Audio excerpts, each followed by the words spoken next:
Hey there everybody, I'm Matt Tekking101 today with a revolutionary new product that's going to change the way you play children's card games. Let me ask you a question, boys and girls. Has this ever happened to you? You're playing on the game board, you're kicking ass, when all of a sudden your opponent flips a trap card on you. Are you tired of having your attacks negated, of being strapped to nightmare wheels, being told to be gone, and getting sucked into a variety of different trap holes of horrible and draconian different varieties? I bet you are. You know what you need to get? You need to get one of these. A Jinzo. It'll solve all your problems. It'll revolutionize the way you play this game. Now available in a variety of different colors and sizes. Get yourself a Jinzo. I'm making these sales off of I-80 on the road that you drive on with your car, and this is turning into a really impromptu Rick and Morty sketch all of a sudden. I was kind of starting it off with like a parody of Gravity Falls. Remember that episode with Stan when he was trying to sell stuff, but I'm not going to spoil anything because that was like the turning point of the series. I forget what this was about. Alright, it was about Jinzo! Get yourself a Jinzo today, kids. It'll change the way you play the game. It'll also really piss off your opponent. Ah, Jinzo, you magnificent burn victim robot cyborg android thing. I love you so much. Oh, back in the day, man, Jinzo was one of those cards that just your opponent hated to see. It was one of those first cards that really were just like, crap, he's got a Jinzo. Now, he wasn't the very first one. I think the first cards that really did that, because remember, this was back in an era really early on in Yu-Gi-Oh! When there weren't that many effect monsters, and the ones that did exist weren't really that great, or the effect wasn't really that devastating. I think really the first one that everybody just learned to fear or just be annoyed by was Man-Eater Bug, because that thing was, you know, just you attack it, it flips up, and then your monster is destroyed. Morphing Jar as well, that was a pretty annoying one, you know, making you discard your entire hand and draw a new one, but I didn't really know that many people that had a Morphing Jar. I had a bunch of copies of Morphing Jar 2 back in the day, but not an original Morphing Jar. I like to spam, I got hands on a ultra rare fiber jar later on, and that card is forbidden, but I've thrown it in my deck and I played it with my friends, and I love throwing out fiber jar because it's basically just the reset button on the duel. It's like, haha, too bad, all our cards go back in the deck, even the ones in the graveyard in our hand, everything goes back in. The only thing that doesn't change are banned cards and your life points. Those stay the same, but everything else gets reset basically. But yeah, then you get to Jinzo, and Jinzo is a card that has a really basic effect. You throw them out, and you can't activate any trap cards, and any trap cards that are currently on the field have their effects negated. So, now, at first this may seem like a little bit of an issue, because that means you can't activate trap cards too, which is why Konami went one step further and added, boom, Amplifier. I don't have a copy of Amplifier. I would have loved to, but I never did. No, Amplifier is the card like, oh, don't worry, kids. You can have your Jinzo. You basically have your cake and eat it, too. So strap on that Amplifier onto Jinzo's cranium, and then you can still use trap cards, but your opponent cannot. Now, there are some downsides with Amplifier, but I think the positives greatly outweigh them. The one positive is I just stated that, you know, you could still activate trap cards and your opponent cannot. Another positive, though, is that the activation of Amplifier cannot be negated by anything. Trap, magic, or effect. It's going out there. If you got Amplifier, you're throwing it out, that thing is being triggered. Now, your opponent could always activate like an MST later and destroy it, but, you know, the initial effect of activating it and equipping it to Jinzo, that can't be negated. And the other negative, though, is that if Amplifier were to be destroyed by like an MST or something, then Jinzo is also destroyed. So now, thinking about it, yeah, one MST could pretty much screw this thing over, but it's cool, right? It's just like, yeah. Now, what is Jinzo exactly? I didn't know. I didn't know when I was a kid growing up. I had no idea what Jinzo even meant. He was originally released in Pharaoh's Servant, and I'll be honest with you, this was a total Mandela effect moment for me again. I'm really glad I looked in the book before I made this video, because I was I was 100% sure that Jinzo had been released in Metal Raiders. I could have sworn he was in the second booster, but he was not. He was released in Pharaoh's Servant, which was the third one, and no, fourth one right after Magic Ruler. But yeah, it was in Pharaoh's Servant, and it was in fact a secret rare in Pharaoh's Servant. I never managed to get my hands on a Pharaoh's Servant secret rare Jinzo, although I do remember that I think it was released in a, like a collector's tin or something like that, and I did end up getting my hands on a Jinzo. I know it was not in Joey's starter deck, because I know the key card there was Red Eyes Black Dragon, and that's how a lot of people got their Red Eyes back in the day. Their Blue Eyes as well. But yeah, I never got a hands on a secret rare Jinzo, but I remember I had a copy of him from, I guess, a tin, and I cherished that card so much, and I lost it somewhere along the way. I might have given it to that kid that I talked about a few episodes ago. Like, I gave all my Yu-Gi-Oh cards to that one kid, and then maybe Jinzo was in there. Maybe that was one of the reasons I was so pissed. But throughout the years, I did end up getting a few other copies of Jinzo. This is GLD1. I don't know what that's from. This, I believe, was from a Shonen Jump Extra, like an exclusive, so it's like some unique artwork there of Jinzo. It's a little bit hard to see because of the holo. I'll throw in like the images over on the other side of the screen so you can see the artwork. This is just another... Oh, this is a Dark Beginnings. Yeah, DB1. Yeah, so this is a Dark Beginnings ultra rare Jinzo. That's actually... This is probably the rarest one out of all of them, which is why I have none of them in card sleeves. But let me read to you the entry for Jinzo from the card catalog. I said I was going to do this because a lot of these entries are weird. But I'm going to read this one and another one, which is very strange. But this is the one for Jinzo, okay? Jinzo prevents trap cards from activating, which can seriously cripple your opponent's strategy if he or she relies on trap cards. I love how that's kind of redundant. Like, this card can eliminate trap cards, so if your opponent uses trap cards, they'll be easily eliminated. You know, like, that's that. But then again, like, who doesn't rely on trap cards? Is there anybody that doesn't put traps in their deck? See, that's the thing about Jinzo. Pretty much you can throw it into any deck, and it's going to be useful in some way, in some form. I mean, yeah, you do have to tribute him, but, I mean, to get him out in the field, but there are so many ways around that. It is ridiculous. Not even, like, simple cards like that, like Cost Down, which allow to lower the level to bring Jinzo out or whatever, but there's actually a trap card, I believe it's called Psychic Shockwave, which was like the name of Jinzo's attack in the anime, because do you ever notice that from the I don't know if this was in the Japanese, I don't think it was, but in the 4Kids dub, they like to give the monsters like unique attack names. Like Blue Eyes, of course, had White Lightning, and the Red Eyes had Inferno Fire Blast. I was recently watching the episode of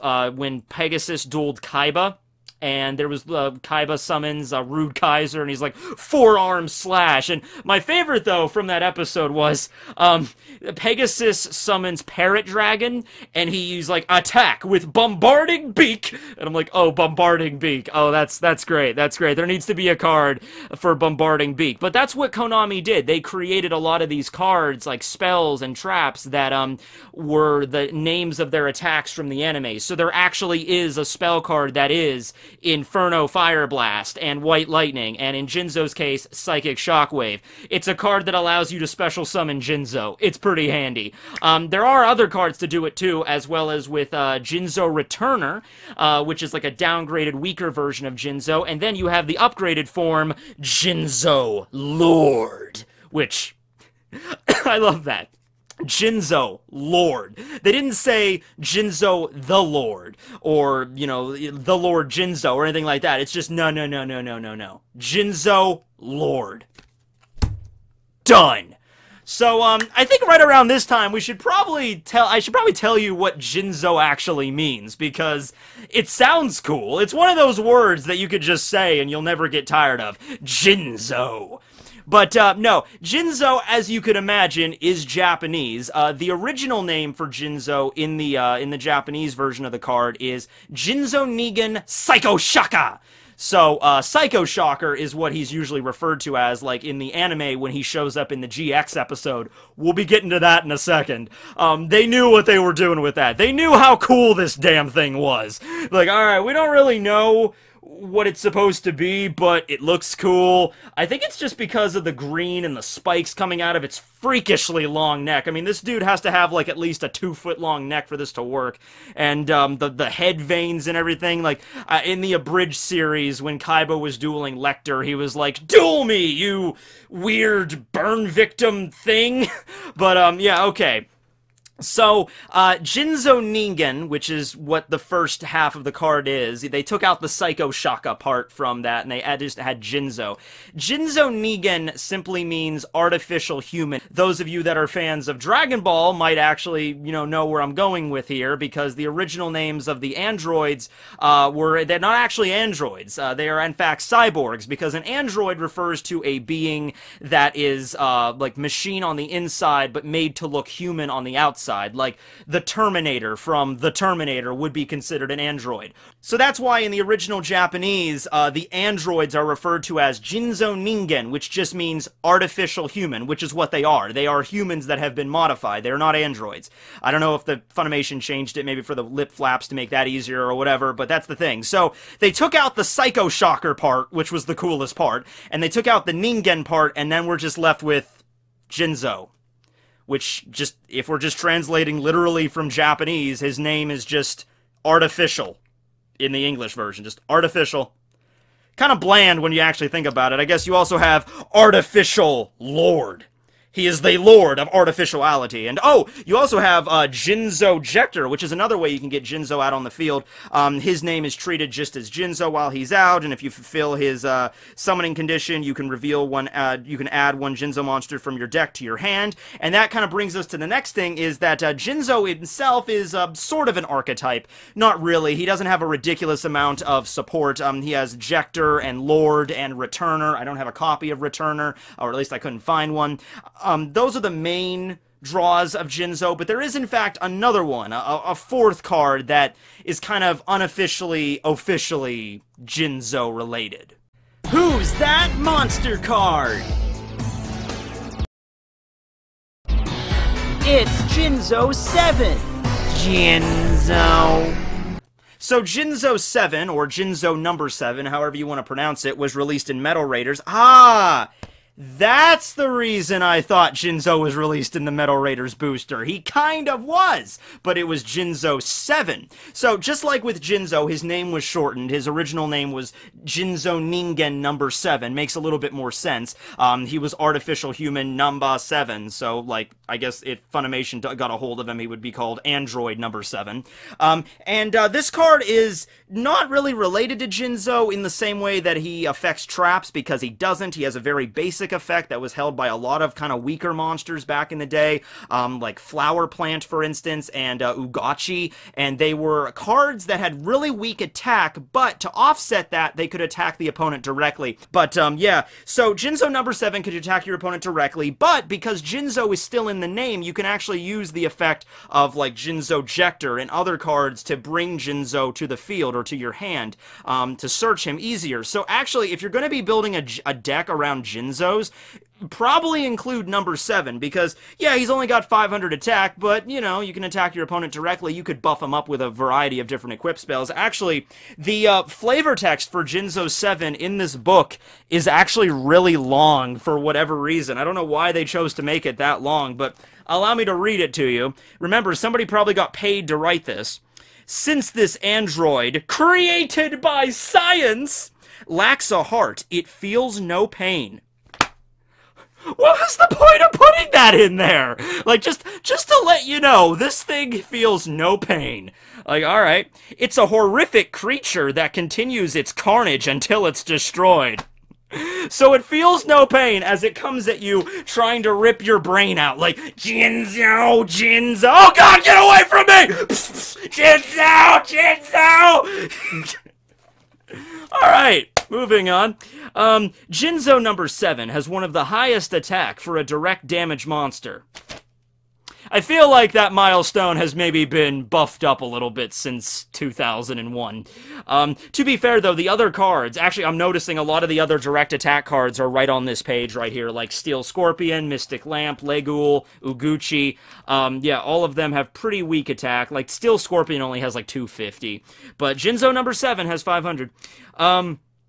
After powering it up with Sword of the Deep-Seated, force your opponent to lose cards in his or her hand by using Robbing Goblin. Okay, so despite the kind of horrific origin of that, they actually give you some good strategies there. I mean, yeah, it's nothing that you couldn't come up with on your own, but think about it. You're a little kid. I was like, this came out in like, what, like 2002, 2003, I bought this book. I was like 9, 10 years old, so I'm like, ooh, Sword of the Deep-Seated to boost its attack, and then Robbing Goblin, which is a really good trap card. Every time you do damage to your opponent is forced to discard one card.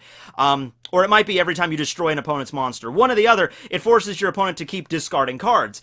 Probably not that big of a deal now, because the graveyard has essentially become the second deck, so it's like, Robbing Goblin, discard a card. I'm like, oh, thank you, that actually helps me out. I could special summon that guy next turn. Ah, gee willikers. But, yeah, there's a lot of other ones in here, too, like the Uguchi. Why does Uguchi have such a long flavor text? I'm going to go into that really quick. I said I was going to do a whole episode just reading flavor text. I need to do that. This monster suddenly bites you with its huge mouth from underwater. However, since it's usually a herbivore, its fangs have deteriorated. Okay, so it'll bite you from the water, but it's an herbivore. Why would an herbivore? Okay.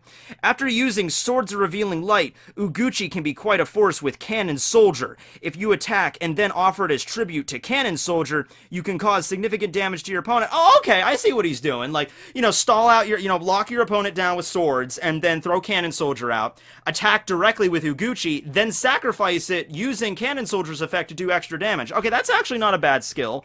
I mean, it doesn't really do that much damage, but at least it's something. I mean, your opponent would only be really losing, like, what? Like, how much does Cannon Soldier do with its effect? Like, 400 damage? It's not very much. But yeah, I gotta do an episode on that someday. So yeah, that was, Jinzo Ningen number 7. Which also just reminds me of, Nemu from Bleach, who's, Namuri Nanago. She's also a number 7 there. Alright, so, even though Jinzo might not be that much of a threat anymore, just because of, think about all the different effects, think about all the different magic cards now that could take out Jinzo, he's not that big of a threat there, but still, locking down trap cards is a pretty effectual thing. Now, there are other cards that do the same basic effect. Royal Decree, ironically enough, is a trap card that negates all other trap cards.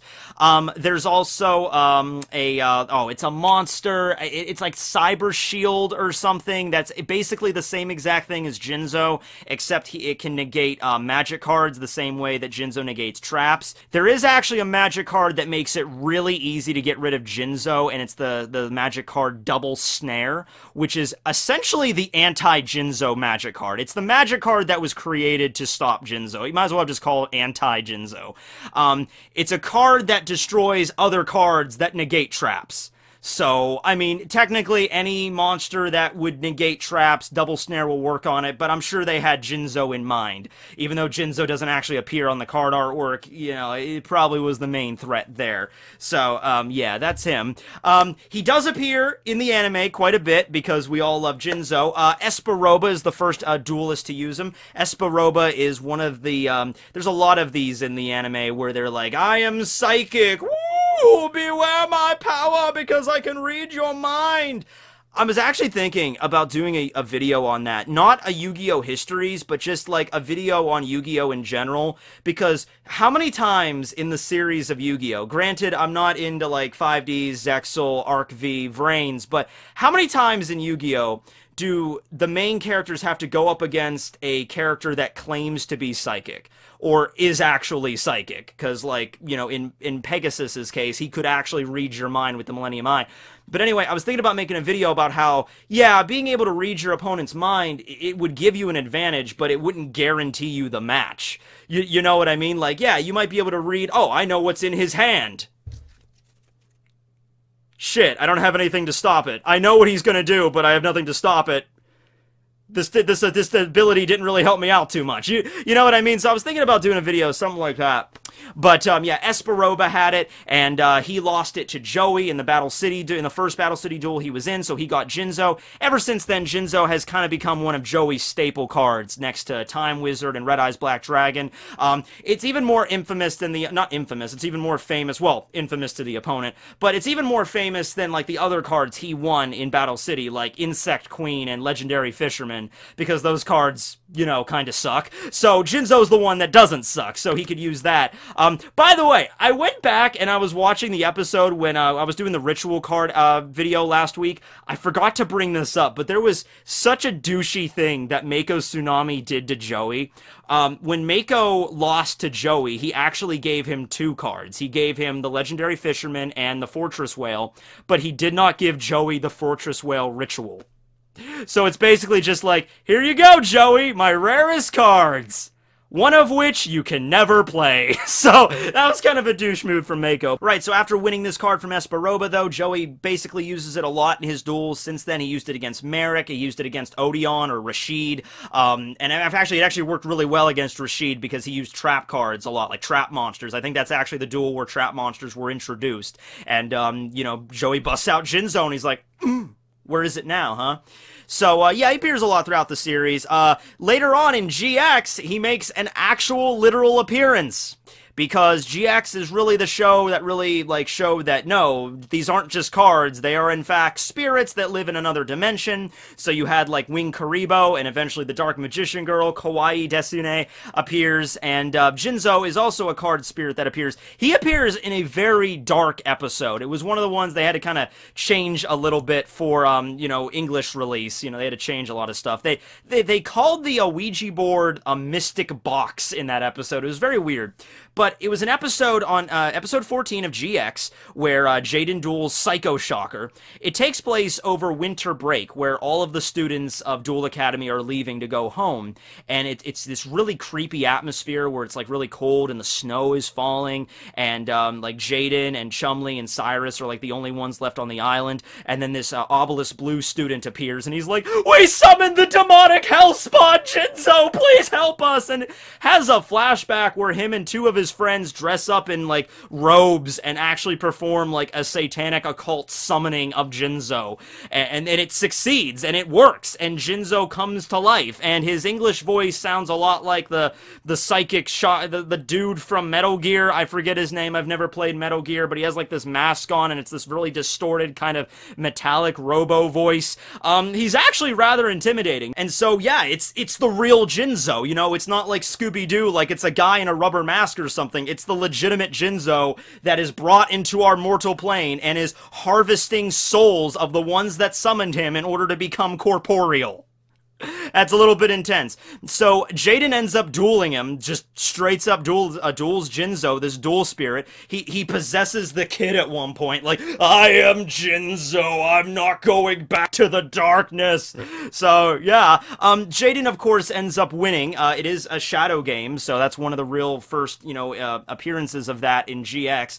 Jaden ends up winning though, and he banishes Jinzo back to the great beyond. But that was a pretty intense episode, if I do say so myself. Now, like I said, haven't really watched 5Ds or anything beyond that, that much, but I'm gonna go off on a limb here without even checking the wiki, and I'm gonna assume that Jinzo appears in every single version of Yu-Gi-Oh! In some way or in some form. Okay, maybe not necessarily in a duel or something, but this card is so iconic, I'm guaranteeing he appears in some way. Like, I haven't watched Zexal, but I did see a clip of it once, where, the main character, oh, who was the main character of Zexal? Yuya was Arc V, Yusei was 5Ds, Yuma? Was it Yuma? I think it was Yuma. Okay, it was Yuma? Alright, cool. There was a scene where Yuma is walking into, like, this temple, and he sees statues of, like, the Dark Magician and everything. So there's, like, references to older versions of, older series of Yu-Gi-Oh!, something like that. So I'm assuming Jinzo probably at least makes an appearance a little bit. Also, he's a card that existed, obviously, before the Psychic type was a thing.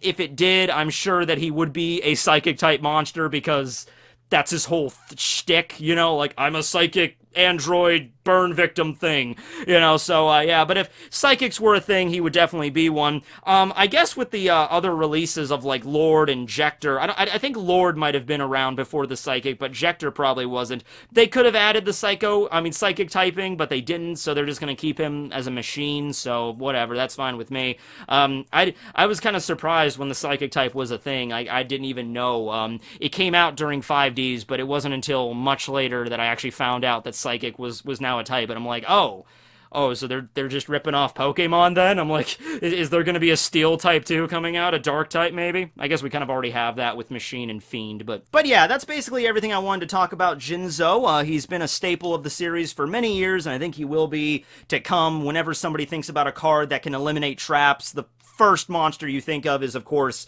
Jinzo. I mean, yeah, you got Royal Decree, you got all these other cards that can lock down your opponent's traps, but come on, Jinzo is kind of the iconic. He's going to be always remembered as that. So, I'm glad there's always a place for him in Yu-Gi-Oh! Lore. No matter if you're a new player or a veteran player, you're probably going to hear about Jinzo, and hey, you might even want to put him in your deck, because you know, there might be a lot of ways to get rid of them. He might not synergize too well, and unless you have Amplifier, they're, you know, kind of dangerous to put him in there.